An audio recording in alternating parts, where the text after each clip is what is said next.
Olá meninas, bom dia, tudo bem? Para você já é boa tarde. A gente vai dar início aqui ao livro 2, a unidade 3, capítulo 1.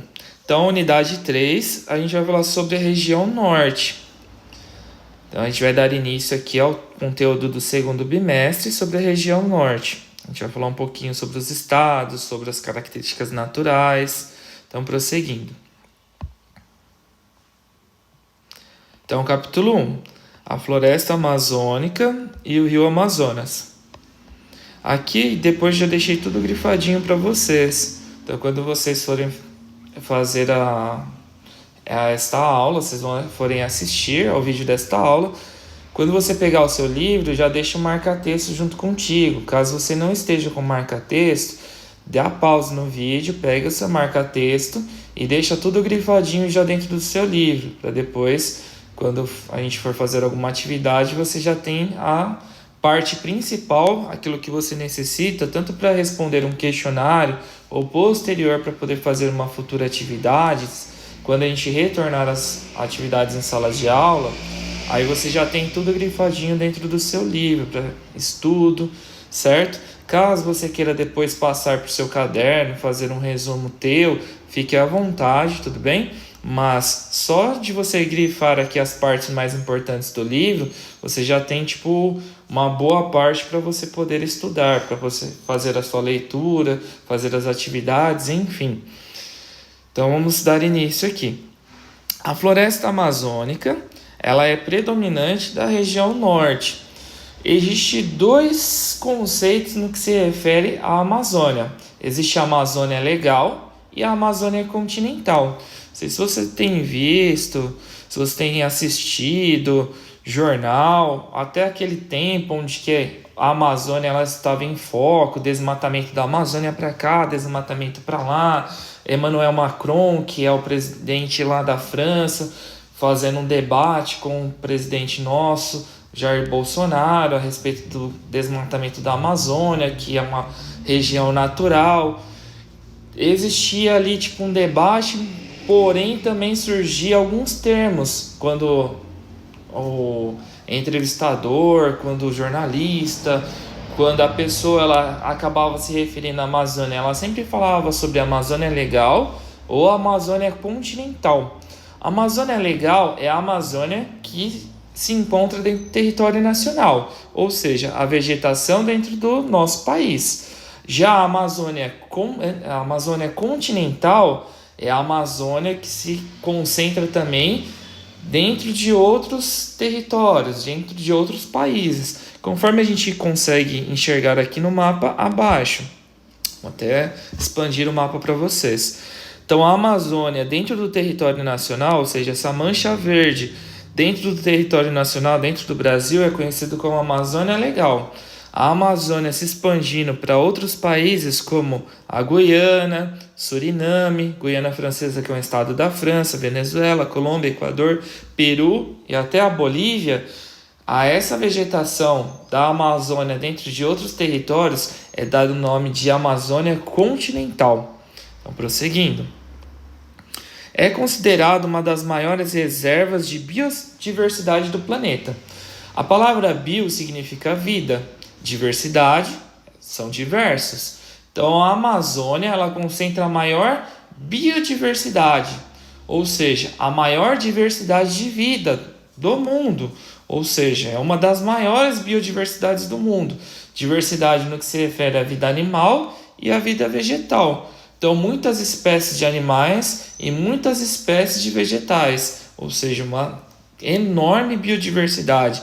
É por essa razão que a Amazônia ela não somente desperta o olhar do território nacional, mas outros países também interessados no que se refere à nossa Amazônia, por conta de estudo, por conta de ciência, por conta de um desenvolvimento sustentável, preservação para futuras gerações. A Amazônia ela desperta interesse do mundo todo por conta dos seus recursos naturais. Espécies endêmicas se encontram lá. O que é espécie endêmica?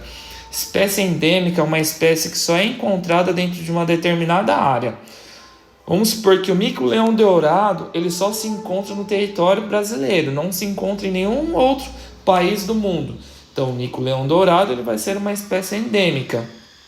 Sobre a lista de espécies endêmicas, a professora de ciências ela consegue explicar para você com uma maior propriedade. Mas sempre quando ela acabar citando para ti sobre uma espécie endêmica, você já sabe que a espécie endêmica é uma espécie de vegetal ou animal que só se encontra na área A, na área B, na área C, na área D. Não há essa espécie de animal ou essa espécie de vegetal. Então há enormes espécies endêmicas dentro do território nacional, concentradas ali na Amazônia. As florestas tropicais desenvolvem-se em regiões úmidas. A floresta amazônica é uma floresta tropical. Ela se encontra próxima aos trópicos e principalmente próxima à linha do Equador. Então a gente tem aqui, voltando para o mapa, essa daqui é tracejado azul, próximo ao Equador, é conhecida como paralelo do Equador ou linha do Equador.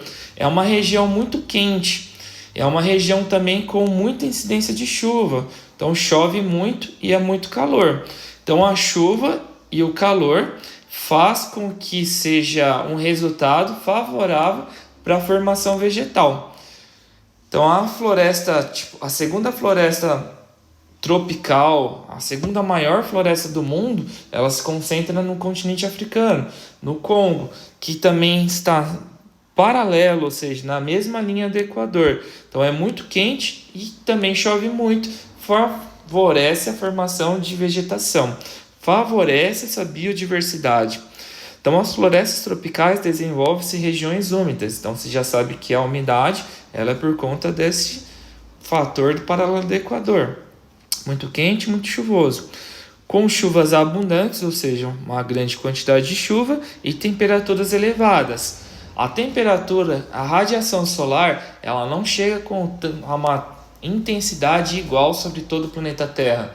As regiões centrais, a gente já estudou isso daí no bimestre passado, nas aulas passadas, nas unidades passadas, na unidade 1. Então, as áreas centrais elas recebem maior intensidade de radiação solar. As áreas mais afastadas, mais próximas aos polos, elas recebem menor intensidade de radiação solar, certo? Então, é por isso que a temperatura é muito elevada aqui, tanto na região norte como no nordeste, por conta da proximidade ao paralelo do Equador, ou seja, porque se encontra nas faixas centrais do planeta Terra, como ocorre na região norte do Brasil. Então, isso daqui já foi falado. Na floresta amazônica, há 3 tipos de mata. Então, na floresta amazônica, não é toda a vegetação que ela é igual. A vegetação ela se concentra em 3 proporções, em 3 áreas. Na área de terra firme, na área de várzea e na área de mata de igapó. A gente encontra aqui, ó, até projetar um pouquinho maior para vocês. Então, a mata de igapó é essa área mais baixa, próxima aos rios. Então, a mata de igapó, ela se concentra constantemente com a elevação da área dos rios. Então, ela quase sempre está alagada. Então, por conta do nível da água, ela vai constantemente alagar essa vegetação, certo? Isso daqui é a mata de igapó. Já a mata de várzea, ela ora estará alagada, ora estará seca. O nível do rio, ele se encontra ora numa parte de cheia, ora numa parte de seca, que também é conhecido como a estiagem. A estiagem é a seca. O nível de água, ele vai ser diferente de acordo com a estação do ano. Geralmente nas estações mais frias do Brasil, aqui na região sudeste, a gente vai ter uma elevação dos rios. Na região norte vai ser ao contrário. Então vamos falar sobre a região norte. Na parte do inverno vai ser a parte das chuvas, certo? Então na parte que chove muito, que é a parte do inverno e do outono, os rios eles irão se elevar. Já na parte do verão e da primavera, que é a parte onde que é mais quente, os rios eles vão estar mais baixos. O nível de água ele vai estar mais baixo, que é conhecido também como estiagem. Quando a gente estiver com o rio mais elevado, com a hidrografia mais elevada, o nível dos rios mais altos, essa mata de várzea, a vegetação ela vai estar também alagada, boa parte dela, certo? Na parte da estiagem, que é a parte do verão, a vegetação ela vai estar sem água, ou seja, ela está sequinha. E depois nós temos aqui a mata de terra firme. A mata de terra firme é onde que a água, o nível da água, o nível dos rios, ele não consegue chegar a essa vegetação. A essa vegetação que o nível da água, o nível do rio não alcança, é conhecido como mata de terra firme. Prosseguindo aqui. Outras formas de vegetação da região norte. Então depois aqui você pode dar uma lidinha. Não é tão importante, certo? O mais importante são as 3 áreas de vegetação que eu já comentei aqui para ti, perdão. O rio Amazonas, da nascente à foz. Nascente é onde que o rio ele nasce. A foz é onde que o rio ele deságua. Então o rio Amazonas é o rio mais extenso e com maior volume de água do mundo. Então a maior hidrografia, ela também se concentra aqui na região do território nacional. Então o rio Amazonas é o rio mais extenso e o rio com maior volume de água do mundo. Depois a gente também vai ter o aquífero do Alter Chão, o Alter do Chão. É a água subterrânea. Nós também temos o maior conjunto de águas subterrâneas do mundo. Então nós temos a maior vegetação amazônica, nós temos uma das maiores biodiversidades, nós temos o maior recurso hídrico, seja o recurso hídrico acima do subsolo ou abaixo do subsolo, certo? Acima é o rio Amazonas, abaixo é o aquífero Alter do Chão. E prosseguindo, a nascente do rio Amazonas ela fica na Cordilheira dos Andes, no Peru. Então o rio Amazonas, conforme a gente vê aqui na imagem, ele tem a sua nascente no Peru, certo? Vou projetar aqui a imagem para vocês. Então o rio Amazonas ele nasce aqui no Peru. No Peru ele tem outro nome. Apenas quando ele chega no território nacional que ele vai encontrar um outro rio, tá? Que é o rio, aqui a gente vai ter o encontro dos rios, o encontro das águas. Vou fazer a leitura aqui do texto para vocês. Ao entrar no Brasil, o rio passa a ser chamado de Solimões, certo? Então o rio ele tem a sua nascente no Peru, quando acontece o degelo. Então no Peru, na estação do verão, onde que a neve ela começa a derreter. Então essa neve, boa parte dessa neve que derrete, ela vai formar a hidrografia do rio Amazonas. Então eu tenho a sua nascente lá no Peru, lá na Cordilheira dos Andes, que possui um outro nome. Quando chega no território nacional, ele acaba sendo batizado como Rio Solimões, e ele vai encontrar também o Rio Negro. Então nós temos o encontro das águas. Não sei se você consegue enxergar aqui o Rio Negro. Sempre lembra que a hidrografia sempre está marcada em azul. E aqui o Rio Solimões. Então ele chega no território nacional, a gente tem o encontro das águas, o encontro do Rio Negro com o Rio Solimões. E essas águas, por uma boa parte, elas não se misturam. Depois eu vou até passar um vidinho para vocês deste encontro das águas, que é fantástico. É uma água um pouco mais clara e uma água um pouco mais barrenta, uma água um pouco marrom. Então essas águas, por uma boa parte, elas não se misturam, ou por conta da composição química ou por conta da temperatura, que elas são diferentes. Ou seja, um rio ele é um pouco mais quente, o outro é mais frio, e a composição química desses rios eles não são iguais. Por isso que por boa parte eles não se misturam. Até depois, posterior a alguns quilômetros, eles acabam se misturando. Este fenômeno é conhecido como encontro das águas, que vai resultar no que é conhecido como Rio Amazonas. Então, o encontro do Rio Negro com o Rio Solimões dará o resultado no Rio Amazonas, certo? Prosseguindo aqui, outro fator aqui que o livro ele acaba não mencionando seria a foz. A foz do Rio Amazonas ele se concentra aqui no litoral. Então pega aqui o Rio Amazonas, faz o tracejado aqui para ti. Se eu tivesse em sala, eu ia usar o laser para você achar aqui a foz, ou seja, onde que termina o Rio Amazonas. Então, mas é facinho aqui, ó, perto da Guiana Francesa, aqui um pouco mais próximo, depois até do Nordeste. a gente vai ter aqui o desaguar do Rio Amazonas, ou seja, a foz do Rio Amazonas vai desaguar aqui no Oceano Atlântico. A este fenômeno do encontro do Oceano Atlântico com a água do Rio Amazonas é dado o nome de pororoca, onde que as pessoas até surfam nessa água meio doce, meio salgada. Este fenômeno é dado o nome de pororoca, ou seja, o desaguar, a foz do Rio Amazonas ao encontro do Oceano Atlântico. Pororoca. O aproveitamento do Rio Amazonas e de seus afluentes. O Rio Amazonas e seus afluentes constituem o principal meio de transporte da região norte. Porém, é necessário que você entenda primeiro o que é um afluente. Afluente, ele vai ser um rio que se origina de um rio principal. Vamos ver aqui, ó. Então, nós temos o Rio Amazonas e depois nós temos vários outros riozinhos aqui menores, certo? Rio Jururá, Rio Purus, Rio Madeira, Rio Tapajós, Rio Xingu. Então, um rio que se origina de um rio principal, ele é denominado como afluente. Depois a gente vai ter um subafluente, que é um rio que se origina de um afluente. Mas vamos ficar só com o afluente para não confundir um pouquinho a cabeça de vocês. Então, o afluente é um rio que se origina de um rio principal. Então, o Rio Amazonas e seus afluentes constituem o principal meio de transporte na região norte. As pessoas elas se locomovem muito por embarcações, ou seja, por barcos, por navios. E outro fator também que favorece esse transporte das pessoas é por conta dos rios eles serem rios de planície, ou seja, rios de áreas planas, de áreas retas, diferente do que acontece aqui na região nordeste, aqui na região sudeste, onde que a gente vai ter uma grande concentração, tanto no sudeste quanto no centro-oeste, de rios de planalto. O que é um rio de planalto?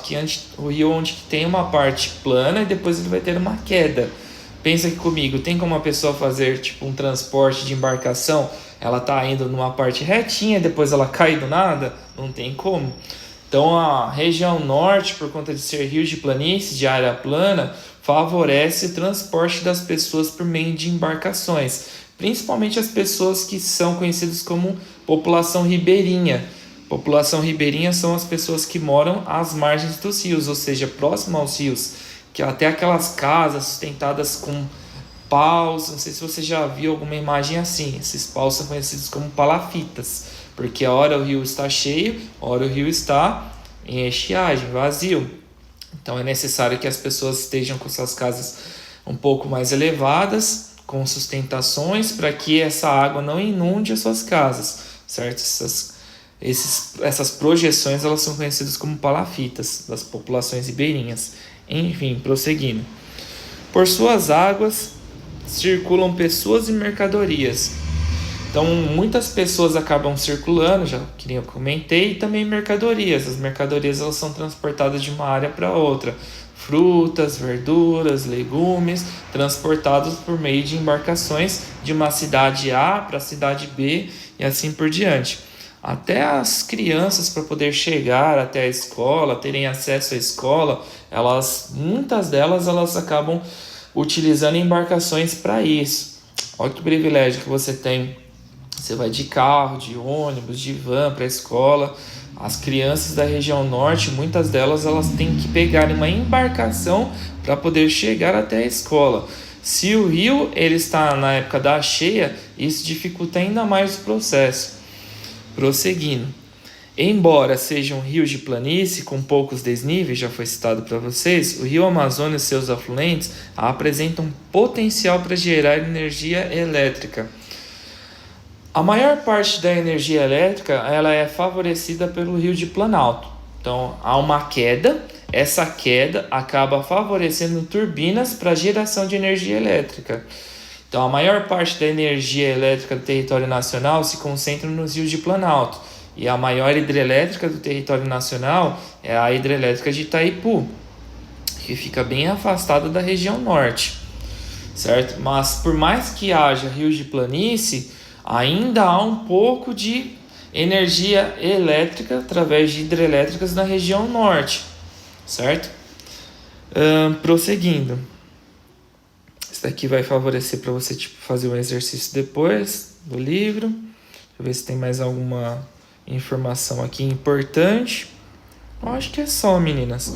Então já foi explicado aqui, para vocês o capítulo 1 da unidade 3. Caso tenha ficado alguma dúvida ainda, você pode deixar na Agenda Edu, ou também estarei online via Meet para plantão de dúvidas. É só acessar o link anexado na Agenda Edu para estar online lá comigo no Meet, que eu tiro a dúvida de vocês, certo? Depois siga aí o PDF com as instruções, tem as atividades do livro aqui também para poder serem realizadas. Vocês podem fazer esses 2 exercícios. Primeiro exercício: quais são as principais vias de transporte da região norte? Que tipos de veículos são utilizados nessas vias? Então, através da leitura aqui das partes grifadas do texto, através da leitura do capítulo 1, vocês conseguem achar fácil. Caso seja necessário também, você pode retornar o vídeo. Então, volte o vídeo, a parte que eu estou explicando sobre essa questão, que vocês também acabam encontrando a resposta que vocês precisam. O rio Amazonas e seus afluentes podem ser usados para gerar energia elétrica? Explique, justifique. Acho que é só isso. Um abraço e até mais.